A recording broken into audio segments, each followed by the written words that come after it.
రఘురామరాజు గారు. ధన్యవాదాలు అధ్యక్ష. గౌరవనీయులైన ముఖ్యమంత్రి వర్యులు గారు చెప్పిన వివరాలేమి మళ్ళీ నేను తిరిగి చెప్పదలుచుకోలేదు. అందరిలాగా నేను కేవలం కొన్ని సూచనలే చేస్తాను.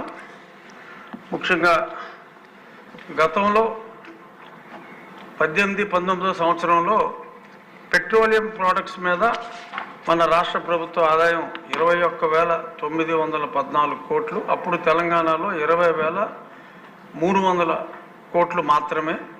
అదే 23-24లో మన ఆదాయం 18,475 కోట్లకు పడిపోతే తెలంగాణలో అదే పెట్రోలియం ప్రోడక్ట్స్ మీద ఆదాయం 29,989 కోట్లకు పెరిగింది. అంటే మనకే వారికి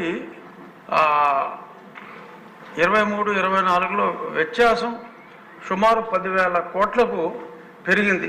దీనికి కారణం అనాలోచితంగా ఆ ట్యాక్స్ ఈ ట్యాక్స్ అని చెప్పి రకరకాల ట్యాక్సులు వేసి రావాల్సిన ఆదాయాన్ని పూర్తిగా పోగొట్టుకొని తెలంగాణ నుంచి కానీ తమిళనాడు నుంచి కానీ ఇటు కర్ణాటక బార్డర్ నుంచి కానీ వస్తే అక్కడ ట్యాంక్ ఫుల్ చేసుకుంటున్నారు. మళ్ళీ ఇక్కడి నుంచి వెళ్ళాక మళ్ళీ అక్కడ ట్యాంక్ ఫుల్ చేసుకుంటున్నారు తప్ప గతి లేని వాడు తప్ప మత్తున్నవాడు ఎవడో ఇక్కడ పెట్రోల్ కానీ డీజిల్ కానీ కొట్టించుకోని పరిస్థితి. సో ఇటువంటి అనామలీస్ని గౌరవనీయులైన ముఖ్యమంత్రి గారు సరిచేయవలసినవి ఇంకొన్ని ఉన్నాయి.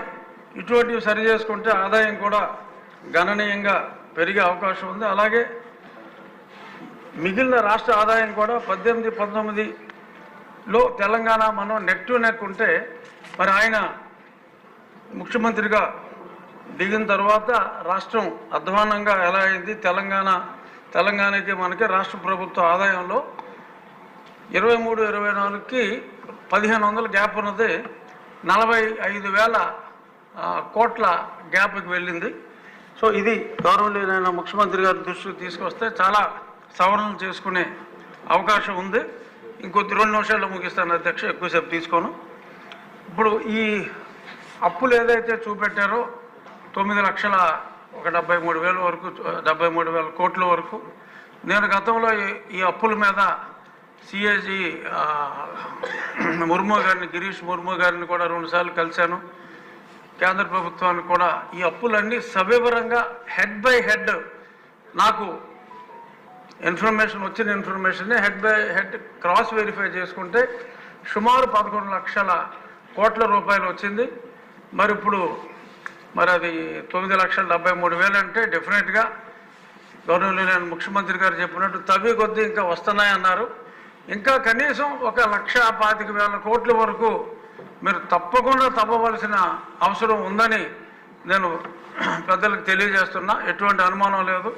కాంట్రాక్టర్ల బాకీలు ఇవన్నీ 1,25,000 వరకు చూపెట్టారు. 1,13,000 కోట్లు, సుమారు 1,75,000 కోట్ల వరకు ఖచ్చితంగా ఉంది. ఈ రాకపోవడానికి కారణం ఏంటంటే గత ప్రభుత్వంలో ఏ అధికారులు అయితే ఉన్నారో ఆ అధికారులను ఇంకా కంటిన్యూ చేసి వాళ్ళనే ఇన్ఫర్మేషన్ ఇవ్వమంటే వాళ్ళ మొహమాటంగా కొంచెం ఇంకొంచెం ఉండడం చూడంటే ఇంకొంచెం అలా ఇవ్వడం జరుగుతుంది. ఎంతోమంది ఫైనాన్స్లో ఉన్న అధికారులు ఉన్నారు, అదే డిపార్ట్మెంట్లో ఉంటారు, వాళ్ళని పక్కకు పంపించేశారు. వాళ్ళని పిలిపించే ఇన్ఫర్మేషన్ తెచ్చుకుంటే ముఖ్యమంత్రి గారికి 3-4 రోజుల్లో అంత ఇన్ఫర్మేషన్ వస్తుంది. అలాగే ఇన్నోవేటివ్ సజెషన్స్ ఏమన్నా ఉంటే ఈ రోడ్ల గురించి చూచాయిగా చెప్పారు. ఇంకా కొన్ని సలహాలు మరి నాకు కూడా ముఖ్యమంత్రి గారు సమయం ఇస్తే 15,000 కోట్ల ఆదాయం మన రాష్ట్రానికి వచ్చే ఉపాయం ఉంది.